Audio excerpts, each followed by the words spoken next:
Assalamualaikum warahmatullahi wabarakatuh. Alhamdulillahirrabbilalamin. Wabihi nasta'in ala umuri dunya waddin. Wassalatu wassalamu ala asrofil anbiya'i wal mursalin wa ala alihi wa sahbihi ajmain, amma ba'du. Pertama-tama, marilah kita panjatkan puja dan puji syukur atas kehadirat Allah Subhanahu wa taala yang telah melimpahkan rahmat serta karunia dan hidayahnya kepada kita semua.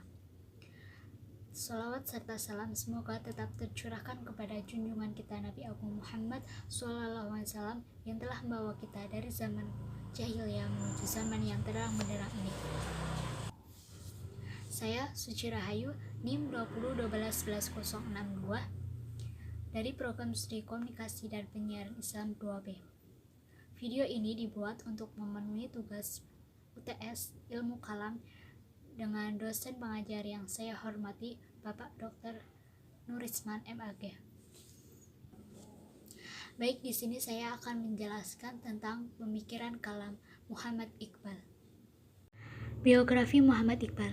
Muhammad Iqbal lahir di Sialkot, Punjab, India pada tanggal 22 Februari 1873 dan meninggal di Lahore pada tanggal 21 April 1938 pada saat umur 60 tahun. Muhammad Iqbal lahir dari keluarga yang nenek moyangnya berasal dari lembah Kashmir.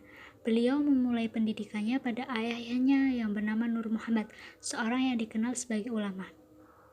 Amir Hasan, seorang ulama yang merupakan teman ayahnya, dan ulama ini memberikan dorongan dan semangat yang mewarnai dan mendasari jiwa Iqbal dengan ruh agama yang senantiasa bersemayam dalam jiwa, menggelora dalam hati serta menentukan gerak langkah, tujuan, dan arah. Ia dianggap sebagai salah satu tokoh yang paling penting dalam sastra Urdu, dengan karya sastra yang ditulis, baik dalam bahasa Urdu maupun Persia. Iqbal dikagumi sebagai penyair klasik yang menonjol oleh sarjana-sarjana sastra dari Pakistan, India maupun secara internasional. Dia juga sebagai seorang pemikir filosof Muslim pada masa modern, dengan karyanya yaitu Bang Idari, Genta Lonceng, Payem I Masrik, Pesan dari Timur, Asrari Kudi, Rahasia-Rahasia Diri. Pemikiran Muhammad Iqbal. Yang pertama adalah metafisika. Dalam pemikiran filsafat, Iqbal memandangkan misi, kekuatan, dan kekuasaan Tuhan. Selain itu, beliau juga menyatakan bahwasanya pusat dan landasan organisasi kehidupan manusia adalah ego yang dimaknai sebagai seluruh cakupan pemikiran dan kesadaran tentang kehidupan. Ia juga bergerak dinamis untuk menuju kesempurnaan dengan cara mendekatkan diri pada ego mutlak Tuhan. Karena itu, kehidupan manusia dalam keegoannya adalah perjuangan terus-menerus untuk menaklukkan rintangan dan halangan demi tergapainya ego tertinggi.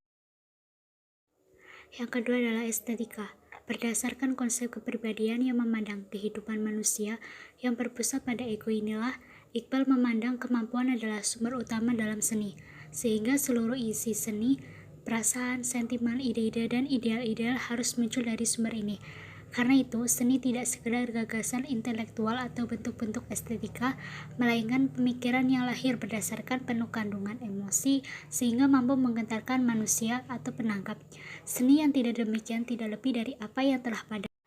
Karena itu, Iqbal memberi kriteria tertentu pada karya seni ini. Pertama, seni harus merupakan karya kreatif sang seniman, sehingga karya seni merupakan buatan manusia dalam ciptaan Tuhan. Ini sesuai dengan pandangan Iqbal tentang hidup dan kehidupan menurutnya. Hakikat hidup adalah kreativitas karena dengan sifat itulah Tuhan sebagai Sang Maha Hidup menciptakan dan menggerakkan semesta. Yang ketiga adalah etika. Dalam filsafat tentang etika, Iqbal menghimbau masyarakat timur atau umat Islam untuk kembali kepada ajaran Islam yang agung serta menjauhi peradaban barat atau Eropa yang merusak.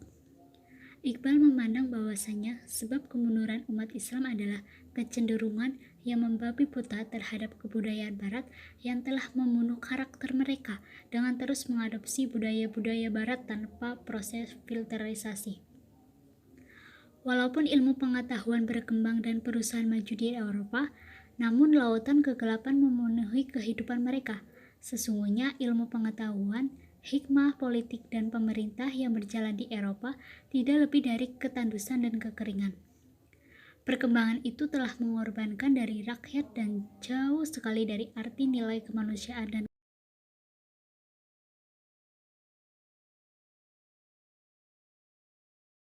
Pemikiran Muhammad Iqbal dalam bidang lainnya. Yang pertama adalah Al-Quran. Sebagai seorang yang terdidik dalam keluarga yang kuat, memegang prinsip Islam, Iqbal meyakini bahwa Al-Quran adalah benar firman Allah yang diturunkan kepada Nabi Muhammad SAW melalui perantara malaikat Jibril. Namun, dia berpendapat bahwa Al-Quran bukanlah undang-undang. Dia berpendapat bahwa penafsiran Al-Quran dapat berkembang sesuai dengan perubahan zaman dan pintu ijtihad tidak pernah tertutup. Tujuan utama Al-Quran adalah membangkitkan kesadaran manusia yang lebih tinggi dalam hubungannya dengan Tuhan dan alam semesta. Jika Al-Quran tidak memuatnya secara detail, maka manusialah yang dituntut untuk mengembangkannya. Dalam istilah fiqh, hal ini disebut juga ijtihad. Ijtihad dalam pandangan Iqbal adalah sebagai prinsip gerak dalam struktur Islam. Yang kedua adalah hadis. Sejak dulu, hadis memang selalu menjadi bahan yang menarik untuk dikaji, baik umat Islam maupun kalangan orientalis. Tentu saja maksud dan titik berangkat dari kajian tersebut berbeda pula. Umat Islam didasarkan pada rasa tanggung jawab yang begitu besar terhadap ajaran Islam. Sedangkan orientalis mengkajinya hanya untuk kepentingan ilmiah, bahkan terkadang hanya untuk mencari kelemahan ajaran Islam lewat ajaran Islam itu sendiri. Iqbal memandang bahwa umat Islam perlu melakukan studi mendalam terhadap literatur hadis dengan berpendapat langsung kepada Nabi sendiri, selaku orang yang mempunyai otoritas untuk menafsirkan wahyunya. Hal ini sangat faedahnya dalam memahami nilai hukum Islam.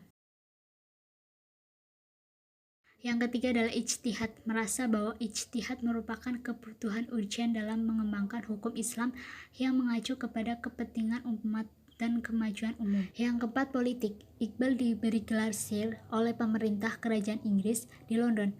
Gelar ini menunjukkan pengakuan dari Kerajaan Inggris atas kemampuan intelektualitasnya dan memperkuat bargaining position politik perjuangan umat Islam di India pada saat itu. Demikian yang bisa saya sampaikan, kurang lebihnya mohon maaf yang sebesar-besarnya. Wassalamualaikum warahmatullahi wabarakatuh.